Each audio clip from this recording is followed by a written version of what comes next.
Vamos a dar comienzo al segundo día de nuestra jornada de investigación y me es muy grato presentar en esta ocasión a la doctora Elizabeth Bastías Marín. ¿Sí? Bueno, hablando un poco de la trayectoria de esta connotada investigadora de nuestra universidad, podemos decir que es pedagoga en biología y ciencias naturales por la Universidad de Chile. Además posee un doctorado en ciencias biológicas, mención fisiología vegetal, por la Universidad del País Vasco. Entre las líneas de investigación o desarrollo en las que ha trabajado, se centran fundamentalmente en las siguientes líneas de interés: estrés por salinidad y exceso de boro en especies vegetales, fisiología de la absorción y transporte de agua, protección de germoplasmas nativos con interés agrícola como el maíz yuteño y el tomate poncho negro. En esta ocasión, la doctora Bastías nos va a presentar su presentación que lleva como título Producción y adaptación agrícola en ambientes hiperáridos, dos recursos fitogenéticos. Bueno, sin más preámbulos, pues le dejo a la doctora Bastías. Hola, buenos días, gracias por la invitación para mostrar un poco, yo creo que en tan pocos minutos, lo que hemos hecho en los últimos durante 8 años. Es súper importante para nosotros mostrar lo que estamos haciendo dentro de la universidad. Yo creo que es uno de los objetivos de esta jornada, porque nosotros como trabajamos en el campo, a veces tenemos muy poco acceso a estar en la ciudad. Vamos de Azapa a Utah, de Utah a Azapa, y eso es nuestra vida, ahora Socoroma, Belén. Entonces, estas instancias son súper importantes. Me gustaría que hubieran más alumnos y profesores, como siempre, pero bueno. Nosotros empezamos a trabajar, como le digo, el 2008, a la vuelta de mi doctorado, empezamos a trabajar en el maíz yuteño, que no se sabía nada, qué pasaba con él, no se sabía nada de la fisiología, solo sabíamos que se daba en Utah, donde el agua, el suelo, están todos los estrés abióticos. Para nosotros, la ventaja es un laboratorio natural. Tenemos los estrés de alta luminosidad, mal agua, mal suelo, alta radiación, estrés hídrico, o sea, todo lo que nosotros necesitamos para el cambio climático, estudiarlo en la agricultura, está allá en Utah. Y después empezamos a hablar de lo que pasaba con el famoso poncho negro, que es un tomate que en los años 70, 80 mantuvo a los agricultores de Utah, que era muy importante, llegaban a Iquique, Antofagasta, Copiapó, pero el problema que tenía que era la post cosecha, muy blando, pero era exquisito. Son los tomates locales que existen en varias partes del mundo. En Estados Unidos son los Halon, tenemos en España el pata negra, que es de Murcia, o los RAF. Entonces eso ahora tiene un valor muy alto, muy alto actualmente en el mercado. Entonces quisimos rescatar estos dos germoplasmas. A los agricultores, usted sabe que siempre hay choclo, pero el retorno económico es muy bajo. Necesitan los agricultores aumentar su producción y mejorar la calidad en sí del maíz. Empezamos nosotros a trabajar, a postular a proyectos y vimos que, que uno de los problemas que teníamos mucho era el riego y especialmente este maíz, mantener esta forma de maíz, porque a veces es muy heterogéneo, que tuviera muy bien la fila, una muy buena presentación para el mercado. ¿Ya? Empezamos a trabajar y acá nos encontramos con todos los problemas que yo les nombro. Agua, con esta cantidad de sodio, cloruro, sulfato, boro. Tenemos el suelo con la misma cantidad, con un rasque, el intercambio de sodio muy alto. Normalmente, nosotros hablamos, mundialmente se habla de 8, 9, y nosotros estamos entre 17 y 16%. Y el otro problema que tenemos es el mal drenaje. O sea, además de tener suelo de mala calidad, agua de mala calidad, se produce el encharcamiento, que digamos, no hay drenaje. Entonces mis raíces tienen que estar casi siempre en una falta de oxígeno. Entonces, ante todo ese estrés, nosotros tenemos estos dos cultivos de alto interés agrícola y que son un germoplasma que tiene la batería de genes para tolerar todos estos estrés. ¿Ya? Según los antecedentes que salen en los papers, no se podría ver agricultura en esta zona, pero sí hay. Eso es las cosas valiosas. Se logró con los agricultores haciendo muy pocos cambios. Nosotros en la agricultura, cuando hacemos, creo que a veces cuando se cometen muchos errores, cuando se trata de imponer, por ejemplo, ahora están todos con los paneles solares en los sistemas de riego, pero nadie sabe usar panel solar. Ponemos sistemas de riego, pero nadie le explica bien a los agricultores. Entonces nosotros siempre tenemos que ir con una agricultura. El Valle de Utah es un valle que está muy atrasado comparado con el de Azapa. Entonces nosotros tenemos que ir a una tecnología que ellos pueden usar. Fue muy fácil usar yeso, que dice que desplaza el sodio, pero nosotros nos dimos cuenta de que tenía que ser al principio, cuando germinaba la semilla. Después ya no, después se convertía en tóxico. El rastrojo, ellos lo quemaban. Y nosotros nos dimos cuenta que al final quedaba con una cantidad de azúcar y nitrógeno, que dijimos que hay que chipear e incorporarlo al suelo. Y después el guano, que ellos traen un guano de muy buena calidad, que lo trae del interior, porque antes se compraba mucho guano acá de la Marino, olvídense la sal, o sea, sal allá y más con un guano con sal, olvídense las plantas, todas quemadas, la germinación era muy baja. Entonces, con eso enmiendas muy amigables con el ambiente y muy básicas, se logró obtener esto. Con ese calibre salieron nuestros choclos. A todo esto hay que hacerlo demostrativo para los agricultores, porque uno no puede hablar nomás y lo tengo en la parcela en la UTA, no. Tuvimos que poner parcela en la parte alta y la parte baja. Todos los agricultores dicen, hay que ver para creer. ¿Y qué es lo que logramos con todo este manejo? Que fue, esto es muy resumido, pero fue un año de trabajar con los agricultores. Aumentamos a un 70% el calibre de primera y aumentamos la producción casi un 35%. Con eso quedamos la parte agronómica, los agricultores feliz, porque eso significa un retorno bastante más alto. ¿Qué pasó ahora? También tenemos que aprovechar de hacer ciencia, porque nuestros fondos casi siempre son de Innova Corfo, de FIA, de FIC, ¿ya? Porque tenemos que hacer una agricultura aplicada, pero también tenemos que hacer entre medio ciencia. ¿Qué pasaba? ¿Por qué este maíz mide hasta 4, 5, 6 metros y sigue creciendo arriba y la parte fotosintética, toda la parte aérea, no le pasaba nada? Entonces ahí empezamos a ver qué pasaba con el sodio, cómo se movían los iones por dentro de la planta. Y nos dimos cuenta con este gráfico, miren, esa es la cantidad de sodio que tiene a nivel de hoja y esto a nivel de raíz. Se puede dar claramente cuenta dónde está la mayor acumulación de sodio, en la raíz. Pero nosotros pensamos que había una rizósfera grande. Acuérdense que tenemos mal drenaje donde la rizósfera no puede crecer. Está acumulada en una zona pequeña. Estamos hablando de maíces de 3, 4 metros, los locales, porque los híbridos miden 1,5 metros. Y estamos hablando de 6 meses que está el cultivo. Los híbridos ahora están 1,5 meses, 2 meses. O sea que mi planta tiene que estar sometida 6 meses al estrés y ese estrés es constante. Entonces cuando presentábamos los trabajos afuera, pero si llueve se lavan el agua, no llueve ya. También hay otra cosa que no llueve. Tenemos 0,1 milímetros al año de agua, o sea, nada. Entonces son 6 meses que está ahí sometido a esta super planta que tenemos nosotros y con el sodio en esta parte de las raíces.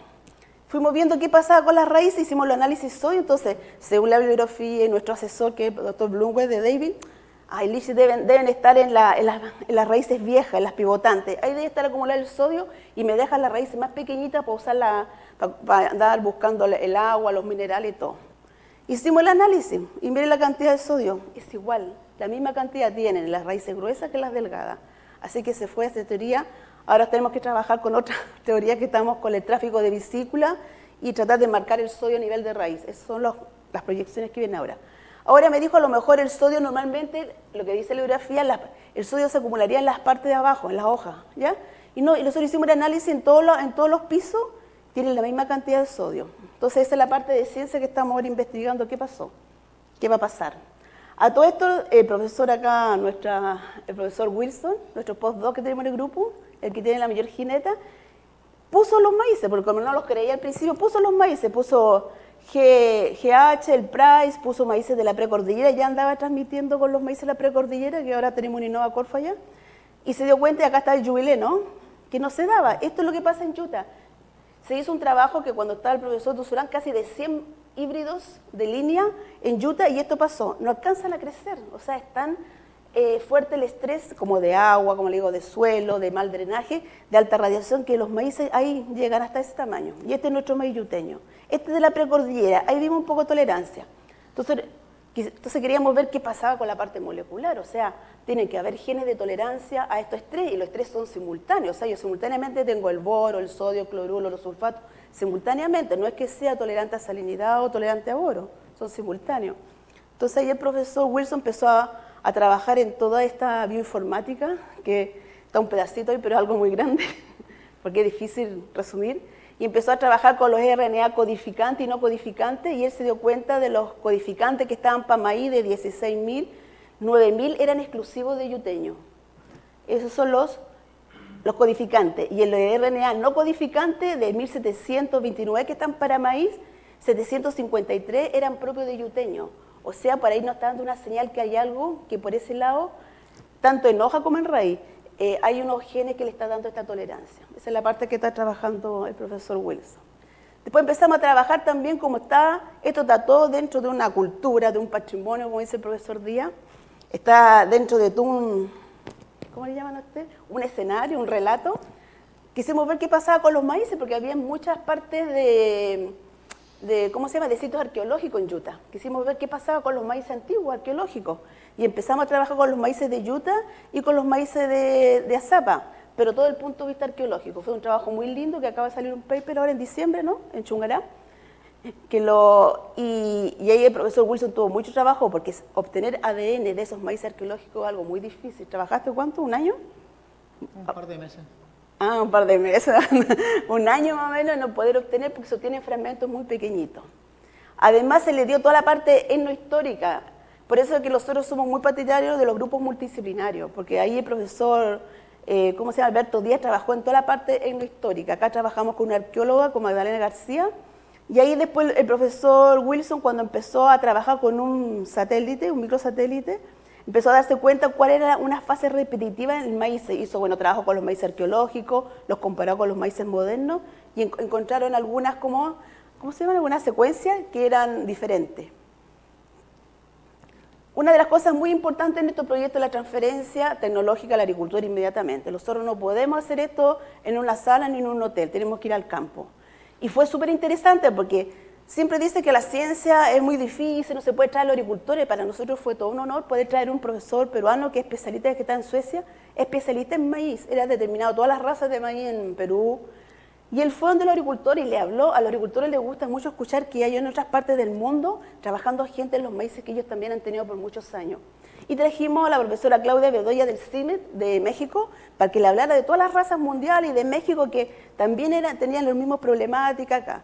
Y para un gran admiración de nosotros fue que ella nos contaba que es primera vez que había un grupo acá multidisciplinario, porque a ella le cuesta mucho en México trabajar con antropólogos, con arqueólogos, con historiadores.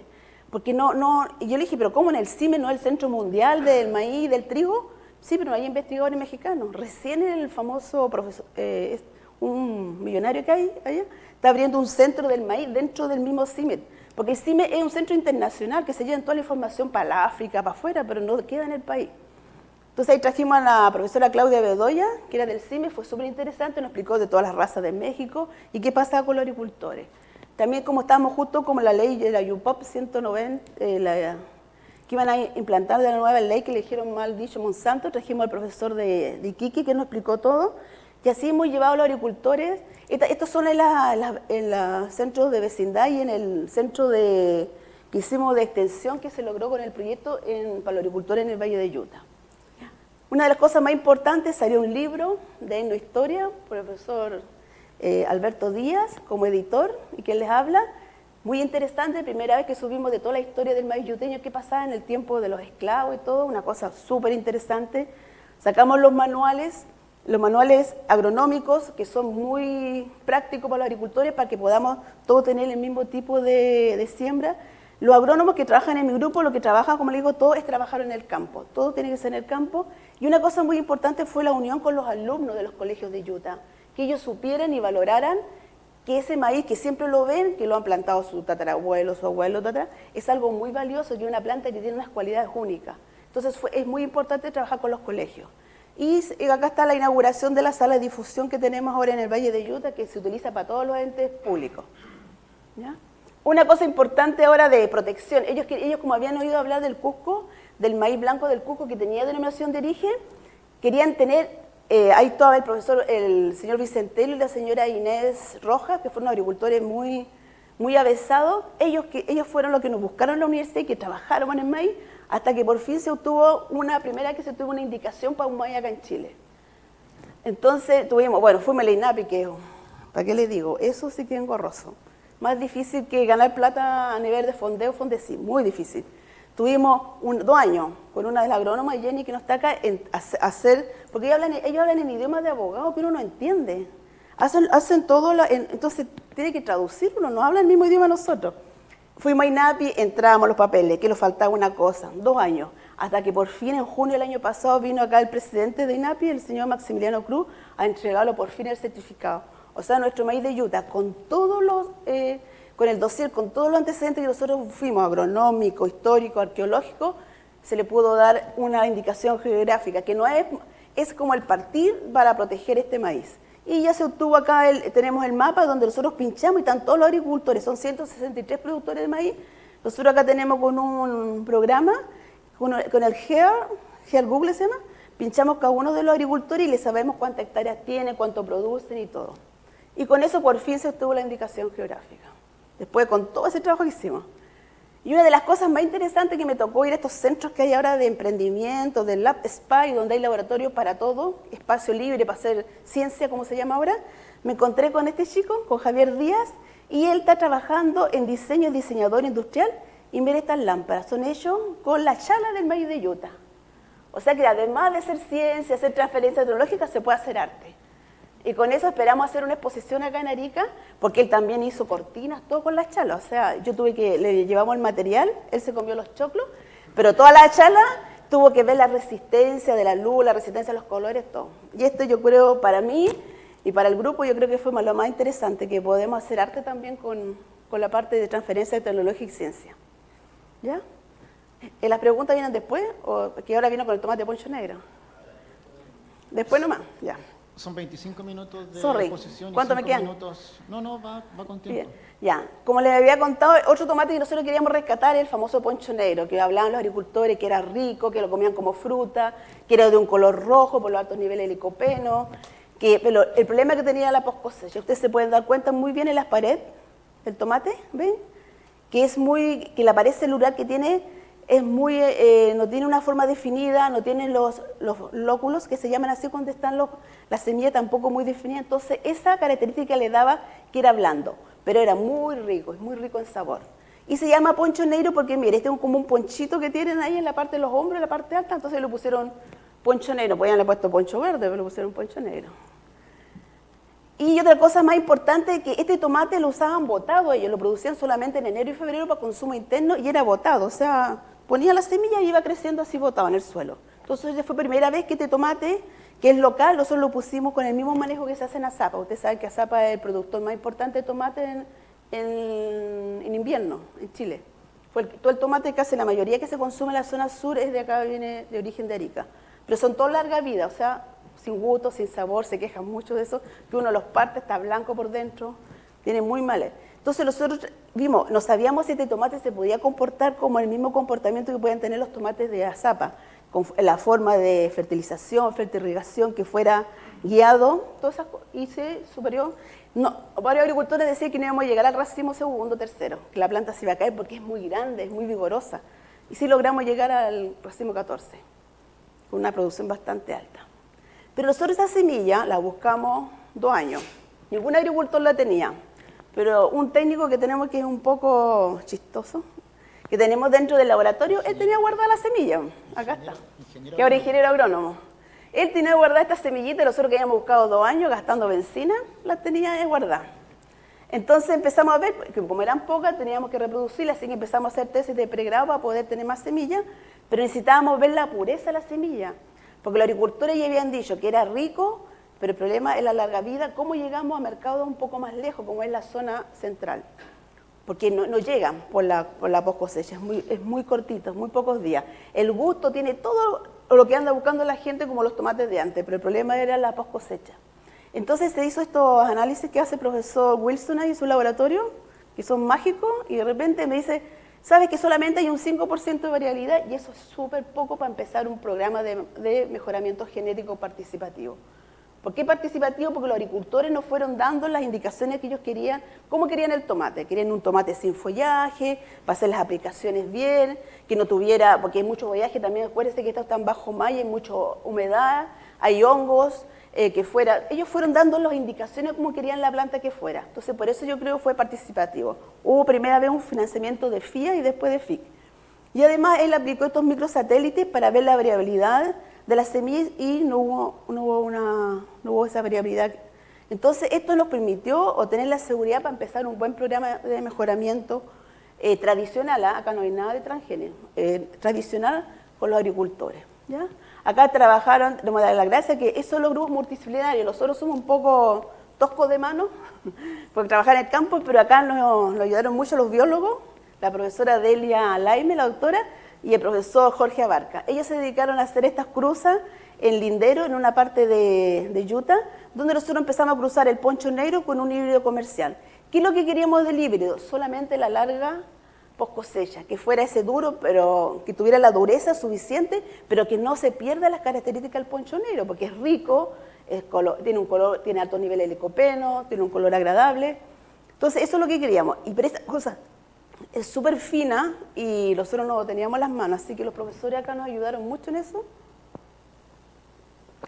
Y se tuvieron las primeras semillas de F1 como para empezar el programa.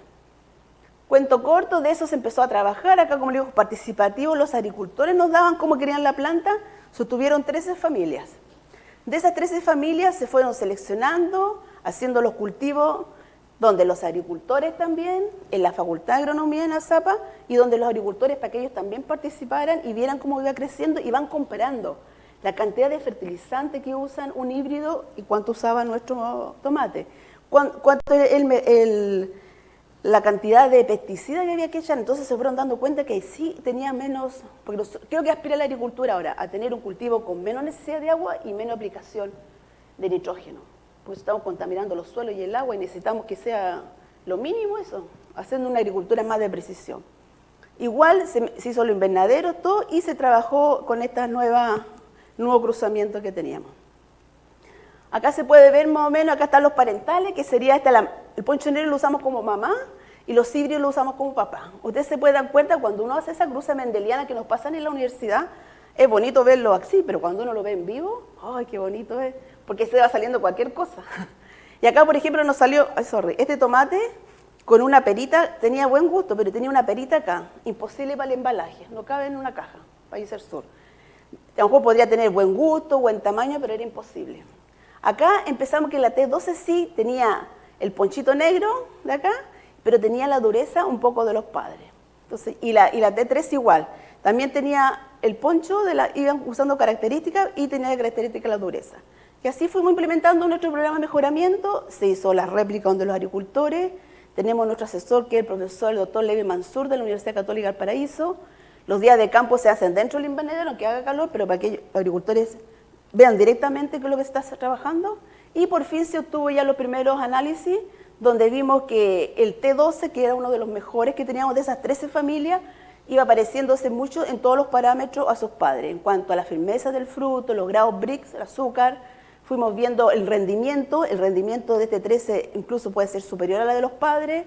Fuimos viendo cuánto de primera, porque siempre en la agricultura se usa el tomate de primera, segunda y tercera, y el de primera siempre tiene el mayor precio. ¿Cuánto de primera teníamos? Todos esos detalles aquí para el agricultor, y por fin seleccionamos nuestro tomate, que fue el T12, que es el famoso Tunca Payani, el sabor de Utah. Por fin tuvimos un tomate, primera vez que se logra obtener una variedad acá en el norte, digamos, la primera vez que se gana, y esto es nuestro gran orgullo que tenemos ahora del Tunca Payani. ¿Qué es lo que tiene el Tunca Payani? Todas las condiciones para el embalaje, el color rojo, ya ven, que ya no es amorfo la forma de sus lóculos, que tiene una forma definida, y lo mejor que tenemos los niveles de licopeno, que es un antioxidante súper importante para todas las enfermedades cardiovasculares y el cáncer. Porque ahora en la agricultura no tenemos que usar, no solamente tengo que nutrirme, sino tengo que ser nutracéutico, tengo que nutrirme y darle un componente de salud. Y nosotros tenemos ese. Ahora, y eso ustedes se pueden dar que los híbridos tienen 65 miligramos por 100 gramos de peso fresco, y nosotros tenemos 176 miligramos, o sea, era casi el doble de lo que nosotros necesitamos. O sea, ese es un plus para poder vender nuestro tomate. ¿Ya? Y al final había que presentarlo a la sociedad. Nosotros una cosa importante, porque los de Azapa empezaron a alegar, Utah nunca va a poder competir en volúmenes de lo que se tiene en Azapa, pero sí nosotros estamos orientando este tomate a un mercado gourmet. Hay mucho mercado gourmet acá en Chile, a nichos especiales, ahora hay ferias orgánicas, los chefs andan buscando toda esta onda que sea local. En la INAPI hay un programa que que los restaurantes que tengan más cosas con indicación geográfica, con denominación de origen, todos con sello de origen. Es muy importante eso. Y lo presentamos la primera vez con los agricultores, el grupo, acá está el profesor Wilson, Vladi, que está sacando su doctorado, Stephanie y Jenny, que son en mi grupo, y acá estamos un agricultor, José Mamani. La presentamos la primera en el Expo Utah, hicieron tanto Wilson con Risha, que también, otro que está en Talca, está haciendo su máster allá y trabajando. Ellos hicieron la primera degustación en fresco. Después lo presentamos en el Maracuyá el año pasado en el restaurante. Fue muy bonito, se invitó a toda la gente del Gore que nos da la plata, que el otro día tuve la reunión de decirle que no van nunca, porque nunca van a las presentaciones de esos mismos proyectos que ellos financian, que creo que es un defecto porque después hablan mucho. Lo presentamos en Santiago, en un restaurante, hicimos contacto con Enrique, que es uno de los directores de los chefs. Este niño también trabajó en MasterChef, que ahora todos los hoteles tienen los MasterChef. Lo presentamos en Iquique y nos fue muy bien en la degustación. Se hizo toda una encuesta para ver cómo ellos podían hacer estos platos muy exquisitos con el tomate poncho negro y con el híbrido, y salió superior el híbrido, superior la calidad del híbrido, incluso para ponerlo en el horno, para sacarlo y usarlo como base para hacer otras comidas. A ellos les gustó mucho, o sea, tenía muchas condiciones. Lo que en difusión salió en el diario, salió en la televisión nacional, nos invitaron incluso a mi universidad, a la radio de la universidad, tenemos página web, salió en las últimas noticias, tuvo una muy buena difusión. Entonces eso es lo que yo quería mostrarle, que la Universidad de Tarapacá puede hacer cosas muy importantes, que a veces lo conocen en otras partes, que no lo conocemos mucho internamente, y que nos fue muy bien. Y esto es lo más importante, el grupo de trabajo, que sea multidisciplinario. Creo que es la única manera de atacar estos germoplasmas, estos recursos fitogenéticos que viven en zonas con tanto estrés, pero que a lo mejor no tengo una producción tan alta, pero la calidad, toda esa producción que a lo mejor es baja de producción, yo la remedio con la calidad que obtengo, con mucho más antioxidante, porque es lógico, la planta está defendiéndose del medio, puede tener mucho más antioxidante, el color va a ser mejor todo, la forma de la planta, todo. Es como les decía, una de las cosas muy importantes es el grupo de trabajo. Acá tenemos un área química, que es la que la ve toda la parte química de suelo, de agua, y de foliar y de raíces. Tenemos toda el área agronómica, que es la más fuerte, de gente joven formada en nuestra universidad. Tenemos la parte de historia y arqueología, que está el doctor acá, el profesor Alberto Díaz y Magdalena. El área biológica molecular, que está el profesor Wilson. Y toda la parte más importante, que es la parte administrativa y de los dineros, que tenemos acá nuestra secretaria Iri, y la parte de todo lo muestreo y laboratorio que la hace el agrónomo Elvi Hurtado. Esto ya está, gracias a este grupo, yo creo que hemos logrado en poquitos años, en 8 años, hemos podido, yo creo que sacar bastante buenos resultados de estos 2 germoplasmas. Ok, muchas gracias.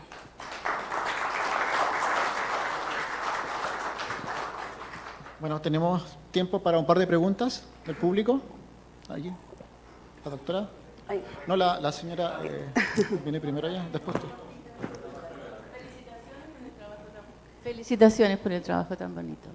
Gracias, Gloria. En todos los ángulos que se pueden mencionar. Sí. Quería hacerte una consulta sobre los pesticidas que tienen que usar los agricultores en esas zonas. Bueno, nosotros tratamos de usar, no trato de usar, sino que ahora con la agrónoma que tenemos con Jenny, usa la prevención, no la aplicación, porque acá cuando hay una plaga, aplican, lo importante es salir con el producto. Entonces nos resultó bastante bien el programa de prevención, ir viendo, enseñando a los agricultores qué bichito había y hacer prevención inmediatamente, y la mayoría de los pesticidas son con banda verde. Nosotros porque los agricultores acá, hay un problema, que se trae algunos pesticidas en forma ilegal de Perú, y hay una feria tripartita acá arriba en el interior, que está Bolivia, Perú y Chile, y ahí hay un intercambio de semillas y pesticidas bastante grande. Todo el dimetoato, el bromuro, todo lo compran allá. Entonces los agricultores, por eso que hay que hacer la transferencia inmediatamente ya. Si tú querías un tomate o un maíz con buena calidad, pero tienes que usar eso, banda verde. Y no lo conocían. Entonces la banda verde, algunos son de productos biológicos la mayoría, y eso fue lo que le enseñamos al agricultor y la prevención. ¿Cuáles serían esas sustancias prevención? Ay, no me acuerdo. ¿Cuáles serían los que se usan más? Te lo puedo mandar, porque esa parte agronómica, pero si yo te puedo mandar el listado de las bandas verdes, le enseñamos todo. Y lo más interesante son las trampas. Usan muchas trampas de donde se pegan los bichitos hirviendo y al agricultor se le enseña. Me interesa saberlo porque en este minuto estamos estudiando qué sustancias no son herbicidas, no son cancerígenas, pero en contacto con el suelo se transforman en cancerígenas. Eso está estudiando la Organización Mundial de la Salud, por lo tanto me interesa qué están usando ustedes como prevención. En los matamalezas, los herbicidas, yo creo que se usa bastante poco en Utah, porque como tenemos un raleo natural de tener el suelo con tan mala calidad el suelo, pero también es una bendición porque también hay menos plagas y hay menos, no como la carga que hacen acá en Azapa. Yo creo por eso con la agricultura hay que decirle, mira, tu tomate y tu maíz es diferente. No será mucho el volumen, pero puedes obtener buenos precios porque es diferente al de Azapa, porque la carga que hay ahí, yo ni te digo, no hay nadie la semillera, te digo la semillera en la noche cómo aplican. mucho, yo lo he visto, en la noche cómo aplica, fuerte, fuerte. Entonces acá hay un listado terrible, pero en Utah lo bueno, la ventaja que tiene por ser esas condiciones tan especiales de estrés, se usa menos, es mucho menos la carga, incluso herbicida creo que se usa muy poco, ¿no? Muy poco. ¿Elvin? ¿Ah? Al comienzo nomás se usa herbicida, pero muy poquito. Pero el glifosato no, eso no lo usamos. Don Eugenio. Sí, Lizy, la verdad es que además de las felicitaciones, yo quería destacar un hecho más que una pregunta. Hace muy poco estuvimos en el Consejo Regional, ¿no es cierto?, de Desarrollo, presentando esta iniciativa y fue absolutamente felicitada. Y no es normal que el Consejo Regional felicite por las iniciativas que se concluyen, por eso lo destaco. Y además porque en este proyecto se dan dos situaciones que son clave, tú ya las has dicho, pero yo quería destacarla. Uno es el trabajo de muchas disciplinas diferentes. Sí. Eso es un tremendo mérito de este proyecto. Sí. Un logro fantástico. Y aquí hay un claro ejemplo de lo que se logra cuando hay interdisciplina y no cuando se trabaja, digámoslo bien en chileno, en el metro cuadrado. Sí. Cada uno en su punto y al final se logran resultados mínimos. Sí. Y el otro aspecto, hablando de investigación aplicada, es que este es un caso muy concreto que tú estabas ahí, nos permitimos destacarlo en el Consejo Regional, es que muchas veces dicen, oye, de nuevo siguen investigando el en tomates, si ya hemos dado plata 3 veces para los tomates. Bueno, este es un claro ejemplo de que en los proyectos que son del área biológica no se solucionan en un año con un proyecto. Aquí hay fondos FIC, hay fondos que son los últimos, hay fondos de otro proyecto FIC, hay fondos FIA, hay fondos de Innovacorfo, y al final, después de sumar tantos esfuerzos, claro, y de la universidad, por supuesto, se logró este resultado. O sea, es claramente un ejemplo que lo destacamos en el gobierno regional, ¿no es cierto?, de que esta iniciativa de investigación aplicada requieren varios años, sobre todo en el ámbito este y en otros ámbitos también, pero que los resultados se logran, y tiene que haber la interdisciplina y, yo lo destaco, y la pasión por hacer las cosas, que es la clave. Eso nomás. Aquí sigue Horacio. Sigue Horacio, después viene la señora.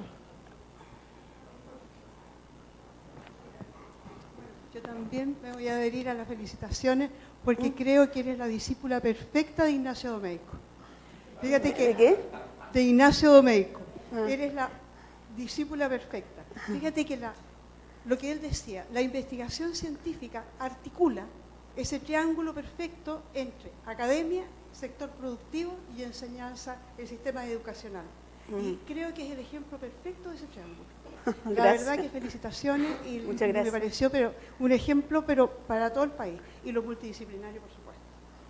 Muchas gracias. Muchas gracias. Aquí, Horacio. Bueno, sí, la verdad que para nosotros, como Dirección General de Investigación y Universidad de Tarapacá, este tipo de proyectos, la verdad es que no sé, las felicitaciones nos quedan cortas. No es la única iniciativa, es decir, hay muchos proyectos de este tipo, también yo quiero destacarlo, pero este es un ejemplo muy, muy práctico y que no siempre es valorado. Y eso es lo que yo quiero destacar con esta pequeña intervención. No siempre es valorado, ¿ok? Porque muchas veces estos objetivos de los aplicados como que se contraponen con otras cosas que nos exige el sistema y que pareciera que tienen más valor, ¿ok? Sin embargo, la constancia de Lizy en el tiempo, nos conocemos hace muchos años, se pasan todos proyectos de este nivel de envergadura por alto y bajo, ¿ok? Y yo sé que ella ha luchado muchísimo para poder en 8 años mantener y autofinanciarse sus recursos. Es cierto que lo apoyamos como universidad, pero no tenemos los recursos para financiar una línea completa con todo su equipo. Y eso no siempre se valora, y eso es lo que yo quería destacar y también hacer ver a los demás que los proyectos de investigación son por etapas, ¿ok? No pretendemos, no es imposible que una variedad como que esta se desarrolló en 8 años, y si sumamos su año de doctorado, la verdad que son muchos años más, ¿ok? Surja porque nos ganamos un proyecto FIC de X millones por 2 años, ¿ok?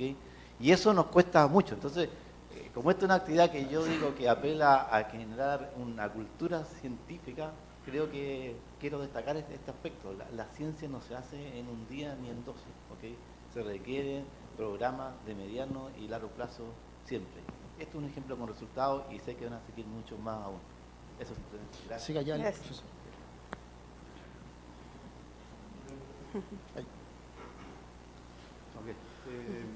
Felicitaciones, muy bonito trabajo. Quería hacerte una consulta un poquito más científica. Bueno, primero ya, ¿qué significa Tuncapayani? Curiosidad. Significa 12. El tratamiento mejor de la familia, las 13 que obtuvimos de la F1, del primer cruzamiento. La 12 fue la mejor, entonces buscamos una cosa local, como andamos buscando identidad regional, allá el convenio de desempeño de un proyecto que tiene regional la universidad. Entonces Tuncapayani significa 12, yo creo que fue... Okay. Si no, con respecto al maíz de Utah, el perfil genético que tiene, ¿es diferente al maíz que encontramos en el sur de Chile, en Argentina, que se produce en otras partes? Sí. Te pregunto eso porque viene la segunda pregunta.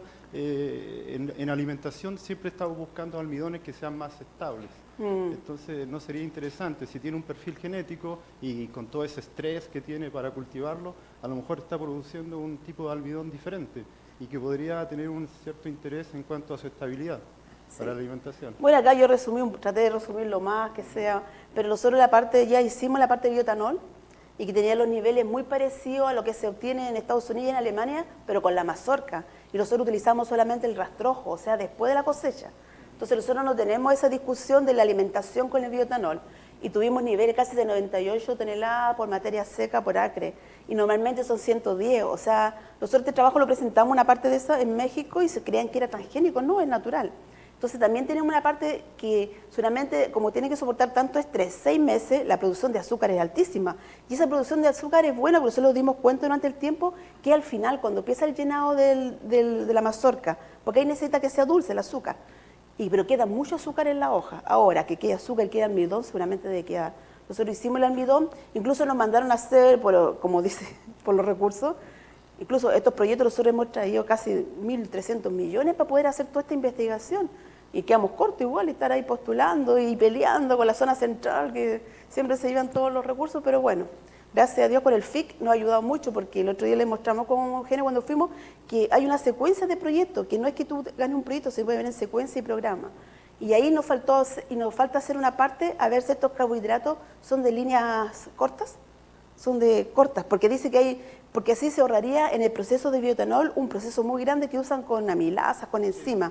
Entonces, si son carbohidratos de cadenas cortas, también sería una cosa súper importante de este maíz. Nosotros acá no vamos a poder producir bioetanol, pero si ya podemos tener una protección de la semilla, una protección de los genes, se podía hacer, es lo que estamos ahora proponiendo a la universidad, hacer un spin-off, porque sin decir, la semana pasada llegó Cencosur a que quiere el Tuncapayani en la exclusividad, o sea, y nosotros, ¿qué? Si estamos recién experimentando, le dije, pero llegó el dirigente de Cencosur, o sea, en el mercado hay una necesidad de estas cosas, por eso que yo le invito ahora con el profesor Wilson, está dirigiendo un proyecto de todos los maíces ancestrales, pero de la cordillera de Semaquinte, la primera región, y hemos tenido la parte nutritiva, que es tu área, ahí lo conozco muchos años, trabajaba en Suiza, pero ahora no sabía que estaba acá en Chile. Y toda la parte nutricional, que es súper importante, ahí si quiere después dialogamos, sería súper interesante. Sería lamentable destruir, si tenemos en Utah, tenemos digamos que tiene un contenido de almidón diferente, sería lamentable destruirlo para utilizarlo en bioetanol, o sea, sería interesante. Pero son las alternativas productivas. Habría que estudiar las propiedades funcionales, cómo lo podríamos utilizar en alimentos. Yo te invito a trabajar, ni un problema. Bonito, pero no lo destruyan en bioetanol, por favor. No, ni un problema. Todos los aportes son buenos. Muchas gracias. Despidamos con un gran aplauso a la doctora. Gracias. O sea, no es para mí, es para el grupo. Acá, para el grupo.